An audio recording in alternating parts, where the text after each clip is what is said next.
Hi, this is William DeRaymond here at DeRaymond Art Studio. Today, I'd like to share with you some insights and a short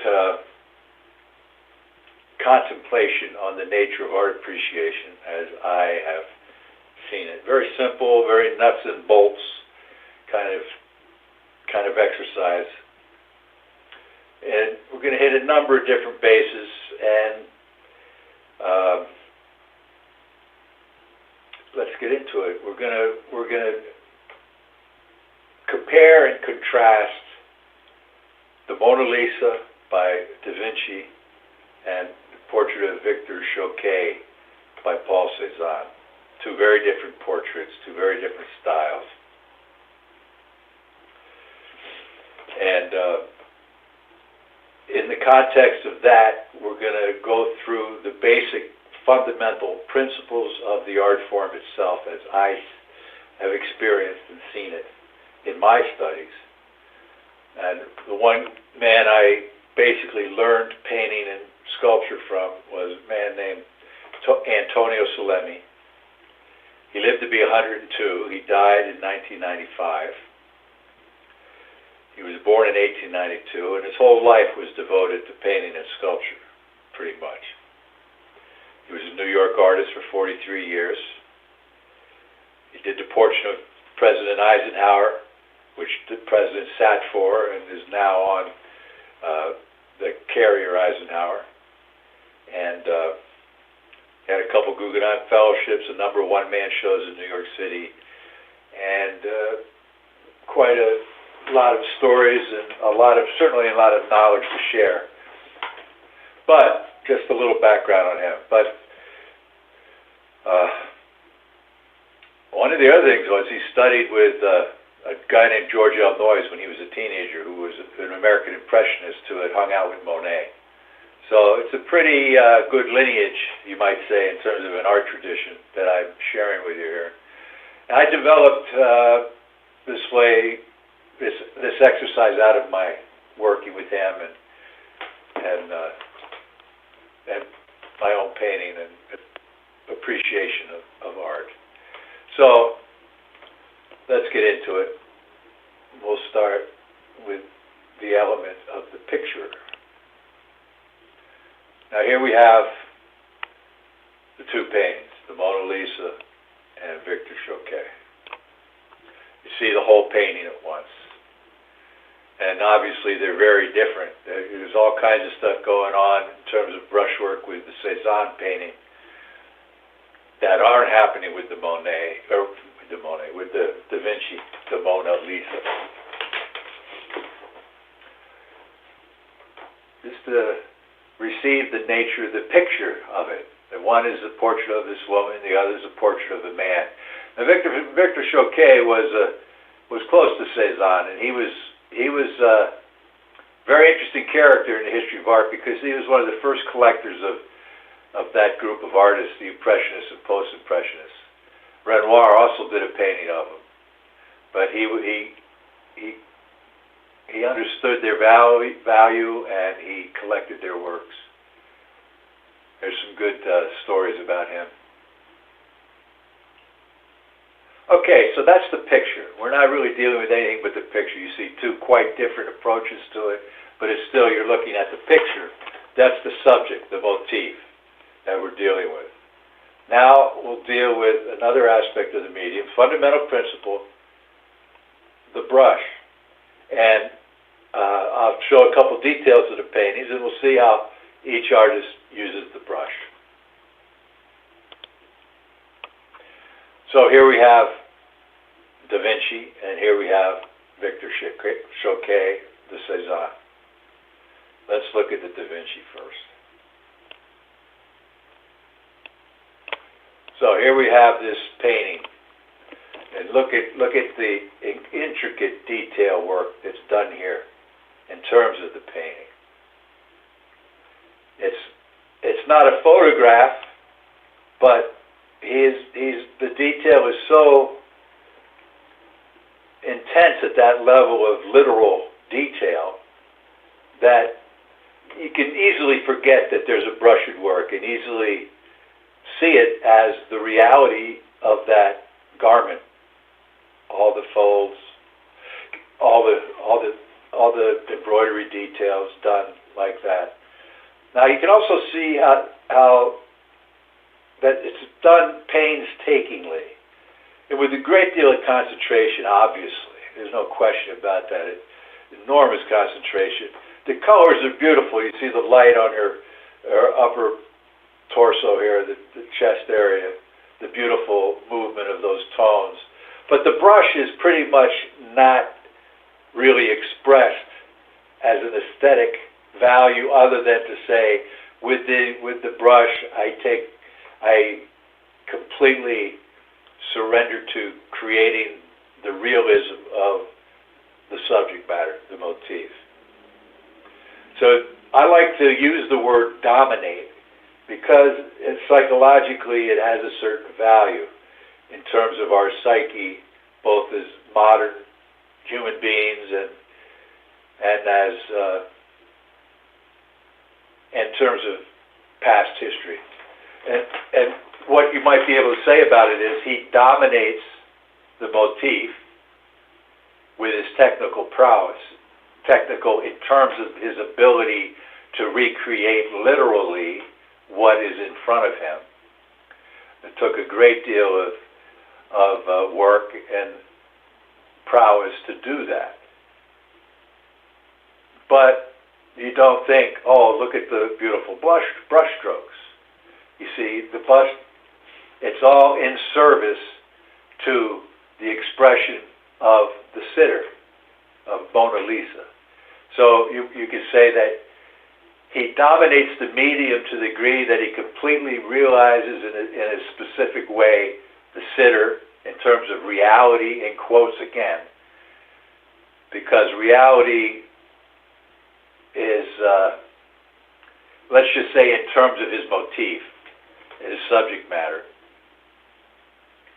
At the same time, because he is so focused on that kind of intricacy of detail, he is also dominated by the medium. He's dominated, the motif dominates him. He's dominated by this need to have that kind of perfect expression of what he sees as the detail of the scene in front of him, the subject matter.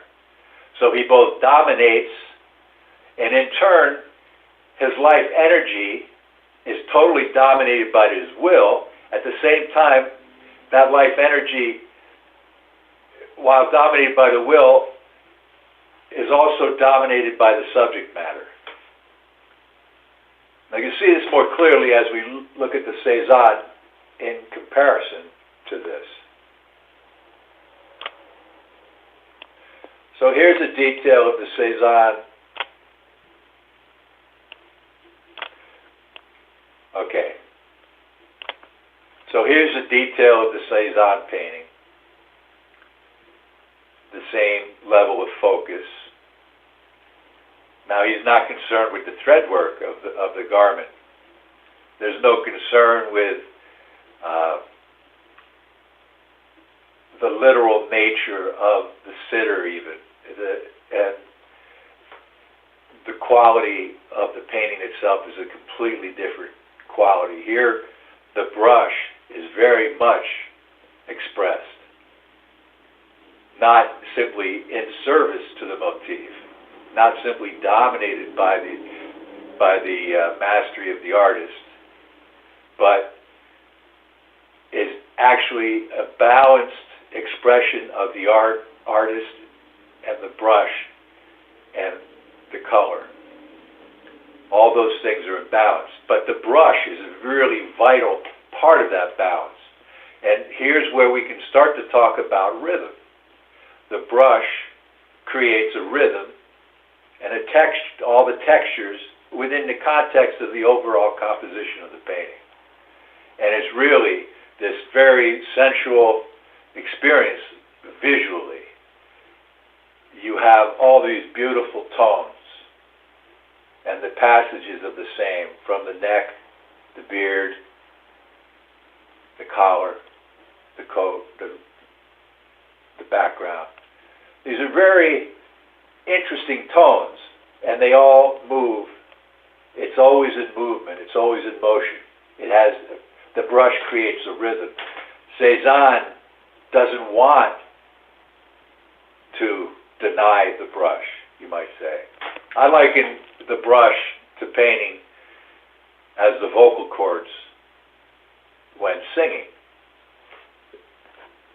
With the Da Vinci, as strong a work of art as it is, as famous as it is in history, we're stuck with something of a long-winded speech in terms of its technical and self-expression. With the Cezanne, you get much more musical, aesthetic expression. That's all you can say.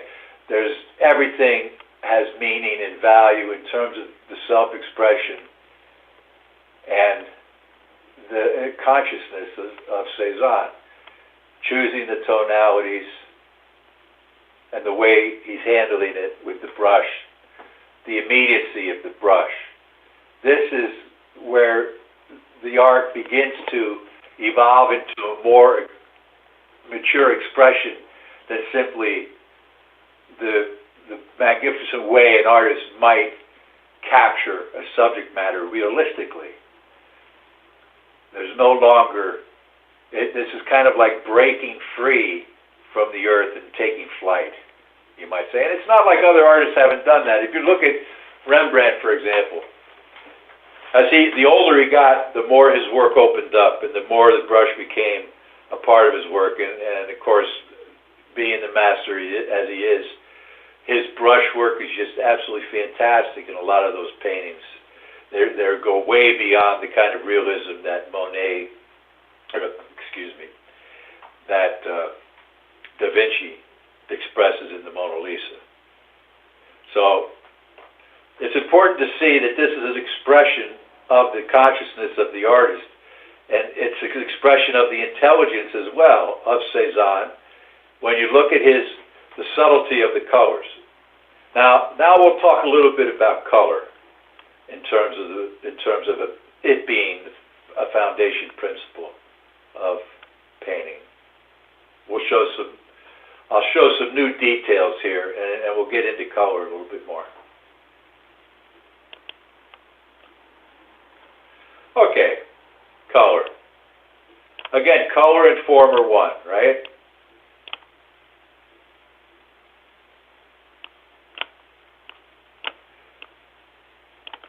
Color and form are one. This is true in painting, and it's true in real life as well. Of course, painting is part of real life. And it's very important to understand this if you're an artist, because it has a lot to do with color perspective. And it has everything to do with painting. Color and form are one. So what are we contemplating when we say that? What are we thinking about when we say that? There's nowhere you can look. You see it all as form and you see it all as color exactly at the same time. You can't separate the two. In other words, the form and the color are absolutely wedded together in terms of visual reality. There it is. The color comes out of the form, is part of the form, is the form. There's nothing that you don't see. There's nothing that you see. There's nothing that you see that isn't color. Okay? There's nothing that you see that isn't color. So as you approach a subject, if you're an artist, in terms of color, as you build the color up, the form is also built up. And this is kind of something that really came into fruition with the Impressionists, this kind of color perspective. Now, if you look at the Mona Lisa, it's beautiful color relationships. It's very subtly done. But what you're getting is, you're getting the reproduction of the human in a certain way, and a very kind of static image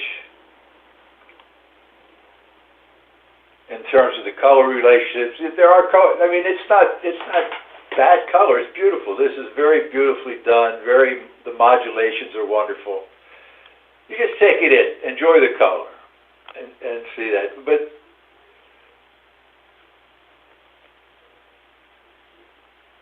and let's look at the Cezanne, and just in terms of color.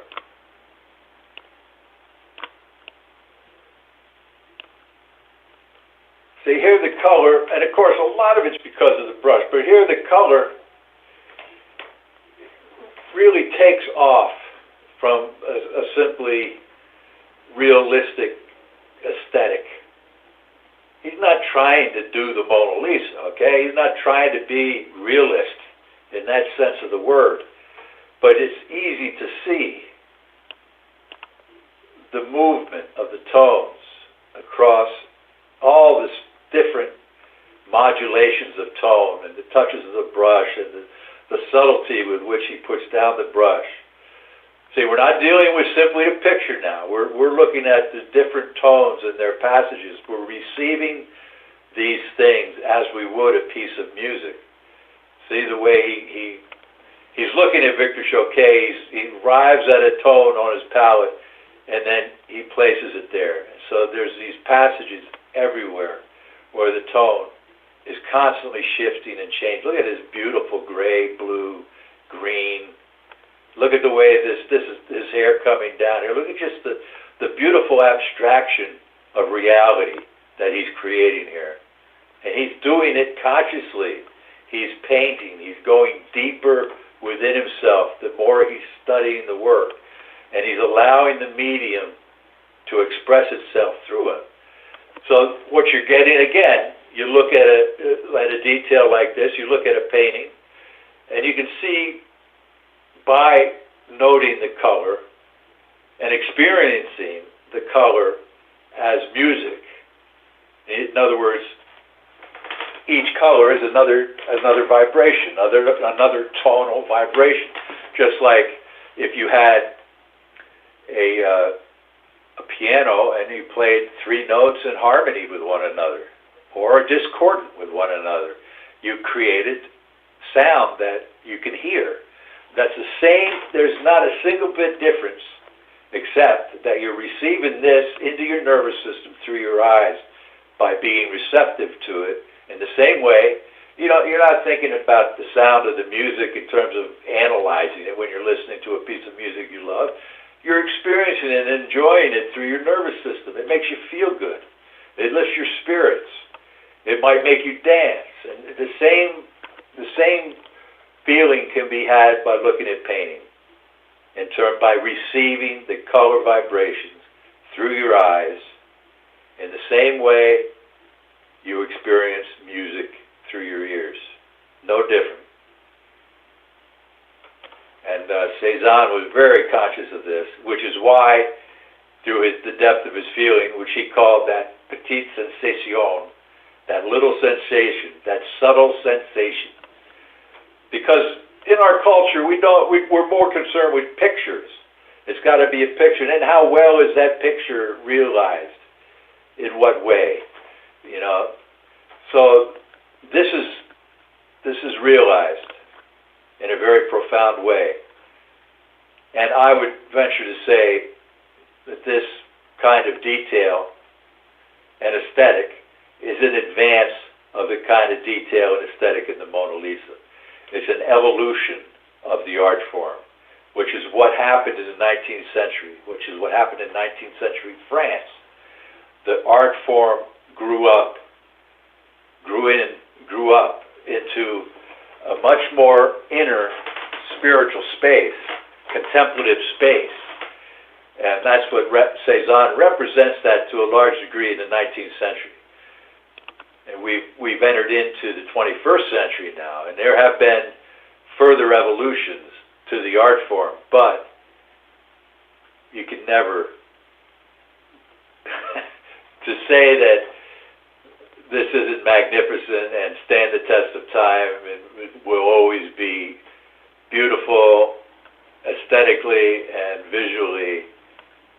It's not encumbered by that kind of history. It really stands in a classical space. And there's more we can talk about with regards to the medium and as we go along. Well, let's look at one more set of details.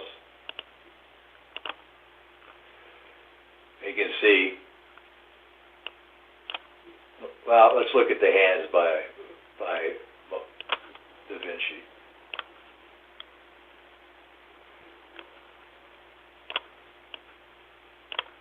Okay, we'll look at the hands by Da Vinci. You know, what can you say? They're done beautifully.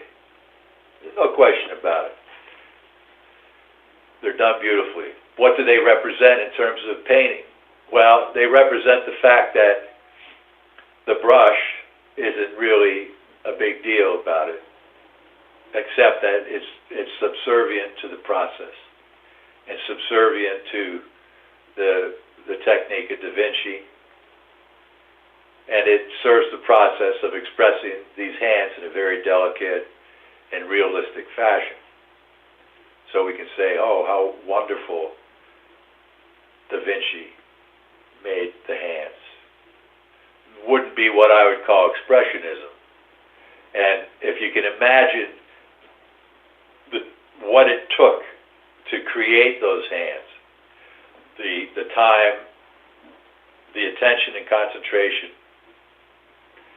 and finally you have the hand realized beautifully and realistically in terms of painting as a hand. It's all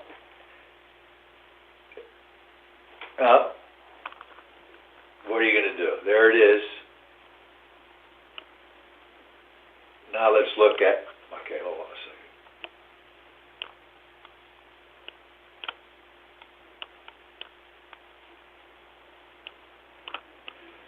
Okay, so here's a detail. There were no hands on Victor Choquet's here. But here's another detail. A completely different aesthetic. One that it's not kind of like this paint. I mean, Cezanne worked painstakingly a lot, but he wasn't kind of chained to this concept of realism that Da Vinci obviously was attached to. Here, the brush is just as important as the color, is just as important as the motif, and is absolutely in balance with the consciousness of Cezanne. In other words, if you look at the Cezanne painting, this detail expresses it beautifully. The color is beautiful across the surface. Forget that it's a picture, the guy's mouth and chin and beard. Forget it. Just look at it as color. And it's this beautiful range of tonalities, very subtle and directly expressed in terms of the brush. So the color is no more important than the brush, and the picture element is no more important than the brush, and the picture element is no more important than the use of color. So all those things are in perfect balance here with Cezanne. And this is not, you can't do this from strictly a technical, intellectual point of view. You have to be profoundly tuned in to an intuitive feeling quality within yourself to be able to express yourself as the medium so profoundly. Now, it might take a little bit of thinking and a little bit of experience of looking to get really clearly what I'm saying. But that, to have the picture be no more important than the color and the brush, and everything expressing the consciousness of the artist, that is a much more mature statement aesthetically, philosophically, about art and reality, the reality of the universe and color and form, than the Mona Lisa that Da Vinci did.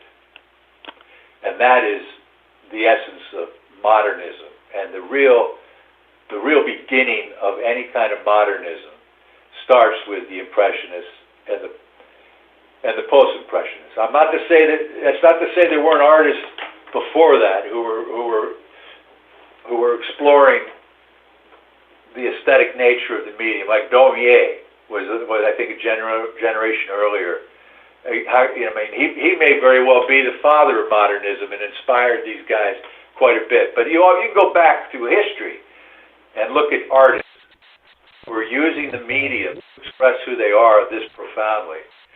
Cezanne stands out historically because of just the profound, his ability to insert himself in the medium to this degree and have it still be universal, this marriage of the universal and the personal.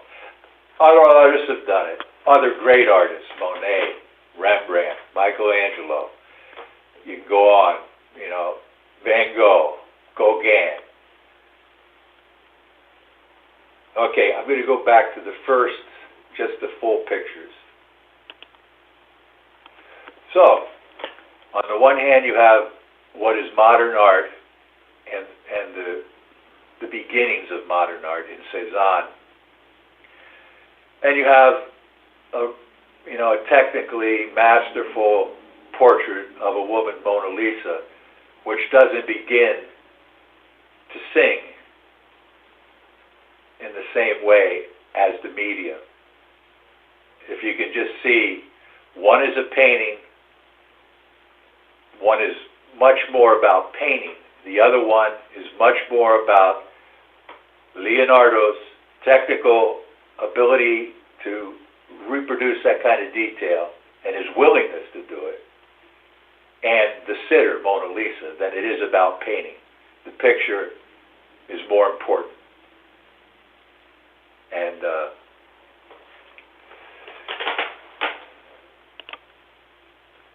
well, I hope that wasn't too ponderous. I think, well, we'll leave it there for this thing. I'd love to hear you if you have any questions or comments. And, I'll leave some links below the video to allow you to check out a link to my exercise and my blog, which I would really appreciate if you followed. You keep up with these posts and follow my YouTube channel and share it as much as you can, or feel free to do so. And I hope you gain something from it. Let me know. Apply this exercise next time you go to a museum. Don't use it simply as a intellectual exercise, but experience receptively those qualities in the work and see what they do to your nervous system. See how your nervous system responds to that kind of music, the visual music of a painter. Thanks for listening, and